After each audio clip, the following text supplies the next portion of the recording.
আসসালামু আলাইকুম। আশা করি আপনারা সবাই ভালো আছেন। বাংলাদেশ ব্যাংকে বিশাল একটি নিয়োগ বিজ্ঞপ্তি প্রকাশ করা হয়েছে। এটি আপনার বাংলাদেশ সকল জেলা প্রার্থী অনলাইনে ফর্মটি পূরণ করতে পারবেন। কবে থেকে আবেদন শুরু এবং শেষ কবে? এ সকল বিষয় নিয়ে এখন আলোচনা করব। ভিডিও শুরু করার আগে আপনাদের কাছে ছোট্ট একটা রিকোয়েস্ট থাকবে। আপনারা আমার চ্যানেল নতুন হয়ে থাকলে অবশ্যই আমার চ্যানেলটি সাবস্ক্রাইব করে নেবেন। এছাড়া এ ধরনের সরকারি এবং বেসরকারি চাকরি নিয়োগ বিজ্ঞপ্তি ভিডিও নোটিফিকেশন সবার আগে আপডেট পেতে অবশ্যই আমার চ্যানেলটি বেল আইকন বাটনটি ক্লিক করে রাখবেন এবং ফেসবুক পেজ থেকে দেখে থাকলে আমার পেজটি ফলোতে রাখবেন। চলুন ভিডিও শুরু করা যাক। প্রথমেই দেখব নিয়োগ বিজ্ঞপ্তি। এটি ২৭শে মে ২০২৫ তারিখে প্রকাশ করা হয়েছে। নাম্বার ১, সিনিয়র অফিসার প্রকৌশল সিভিল, অ্যাসিস্ট্যান্ট ইঞ্জিনিয়ার সিভিল, সহকারী প্রকৌশলী। বেতন গ্রেড ৯। এই পদের পদ সংখ্যা ৮টি। এছাড়া এটি সংশ্লিষ্ট ব্যাংক ও আর্থিক প্রতিষ্ঠান সোনালী ব্যাংক পিএলসি ৪টি, Bangladesh house building funds corporation 3টি, প্রবাসী কল্যাণ ব্যাংক 1টি। এ পদের জন্য শিক্ষাগত যোগ্যতা যেকোনো বিশ্ববিদ্যালয় হতে সিভিল ইঞ্জিনিয়ারিং বিষয়ে স্নাতক ডিগ্রি থাকতে হবে। নাম্বার ২, অ্যাসিস্ট্যান্ট ইঞ্জিনিয়ার প্রকৌশলী ইলেকট্রিক্যাল সহকারী প্রকৌশলী ইলেকট্রিক্যালে। এ পদে পদ সংখ্যা 3টি। এটি সোনালী ব্যাংক পিএলসি 1টি, বাংলাদেশ কৃষি ব্যাংক 1টি, প্রবাসী কল্যাণ ব্যাংক 1টি। এ পদের জন্য শিক্ষাগত যোগ্যতা বিশ্ববিদ্যালয় হইতে প্রকৌশল ইলেকট্রিক্যাল বিষয়ে স্নাতক ডিগ্রি থাকতে হবে। Number ৩, senior officer mechanical assistant engineer. বেতন গ্রেড ৯। এ পদের পদ সংখ্যা 3টি। এটি সোনালী ব্যাংক পিএলসিতে এই বিজ্ঞপ্তি প্রকাশ করেছে। এ পদে শিক্ষাগত যোগ্যতা যেকোনো বিশ্ববিদ্যালয় হতে প্রকৌশল মেকানিক্যাল বিষয়ে স্নাতক ডিগ্রি হতে হবে। নাম্বার ৪, ঊর্ধ্বতন কর্মকর্তা অর্থাৎ আইন অফিস সিনিয়র অফিসার ল। বেতন গ্রেড ৯। এ পদের পদ সংখ্যা ৫৫টি। সোনালী ব্যাংক পিএলসি ২৮ জন, অগ্রণী ব্যাংক পিএলসি ১২ জন, বাংলাদেশ হাউস বিল্ডিং ফাইন্যান্স কর্পোরেশনের ১৫টি। এবারে যেন শিক্ষাগত যোগ্যতা যেকোনো বিশ্ববিদ্যালয় হতে আইন বিষয়ে ন্যূনতম ৪ বছর মেয়াদী স্নাতক বা তৃতীয় ডিগ্রি থাকতে হবে। Number ৫, sub assistant engineer civil সহকারী প্রকৌশলী। বেতন গ্রেড ১০। এ পদের পদ সংখ্যা ১৩টি। সোনালী ব্যাংক পিএলসি ৩টি, অগ্রণী ব্যাংক পিএলসি ৯টি, বাংলাদেশ হাউস বিল্ডিং ফাইন্যান্স কর্পোরেশনের ১টি।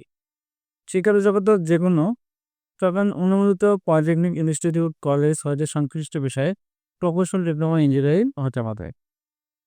নাম্বার ৬, উপসহকারী প্রকৌশলী electrical sub assistant engineer electrical. বেতন গ্রেড ১০। এ পদে পদ সংখ্যা ৫টি। সোনালী ব্যাংক পিএলসি ১টি, অগ্রণী ব্যাংক পিএলসি ৩টি, রাজশাহী কৃষি ব্যাংক উন্নয়ন ১টি। শিক্ষাগত যোগ্যতা সরকার অনুমোদিত যে কোনো পলিটেকনিক ইনস্টিটিউট কলেজ হতে সংশ্লিষ্ট বিষয়ে ডিপ্লোমা ইঞ্জিনিয়ারিং হতে হবে। নম্বর ৭, সাব অ্যাসিস্ট্যান্ট ইঞ্জিনিয়ার মেকানিক্যাল উপসহকারী প্রকৌশলী যন্ত্রকৌশল। বেতন গ্রেড ১০। এ পদের পদ সংখ্যা ৫টি। সোনালী ব্যাংক পিএলসি ২টি, অগ্রণী ব্যাংক পিএলসি ৩টি। এ পদের জন্য শিক্ষাগত যোগ্যতা সরকার অনুমোদিত কোনো পলিটেকনিক ইনস্টিটিউট কলেজ হতে সংশ্লিষ্ট বিষয়ে ডিপ্লোমা ইঞ্জিনিয়ারিং ডিগ্রিধারী হতে হবে।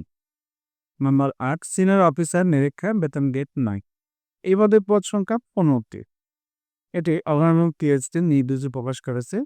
শিক্ষাগত যোগ্যতা যেকোনো বিশ্ববিদ্যালয় হতে ন্যূনতম স্নাতক সহ চার্টার্ড অ্যাকাউন্টেন্টস কোর্স কমপ্লিট থাকতে হবে। Number ৯, medical officer. বেতন গ্রেড ৯। এভাবে পদ সংখ্যা ২টি। এটি সোনালী ব্যাংক পিএলসি অধীনে আছে।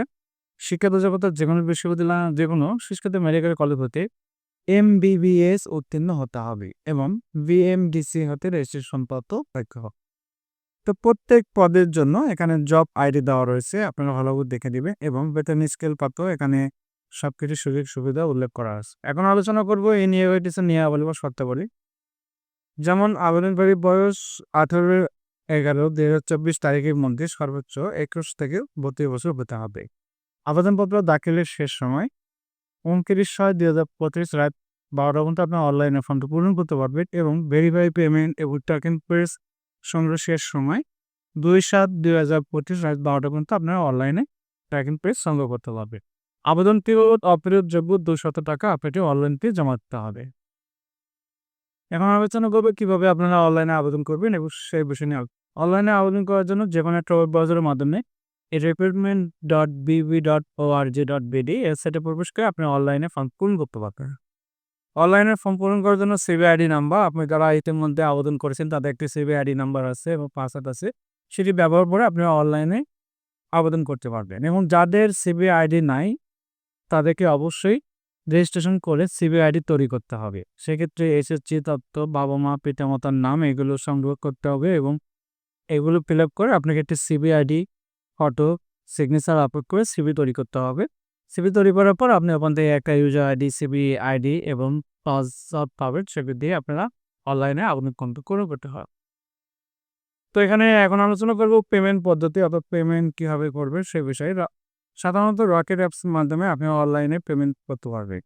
বিল আইডি হিসেবে ব্যাংক অ্যাফিলিয়েশন কমিটি থেকে অথবা 499 সিলেক্ট করতে হবে। পরবর্তী পর্যায়ক্রম সংশ্লিষ্ট জব আইডি নাম্বার দিয়ে নিজ সিবি আইডি নাম্বারের প্রথম অংশ হাইপেনের আইডির অংশ দিতে হবে। এবার ফি পরিমাণ সহ প্রয়োজনীয় তথ্য ব্যবহার করে ফি প্রদান করতে পারবে।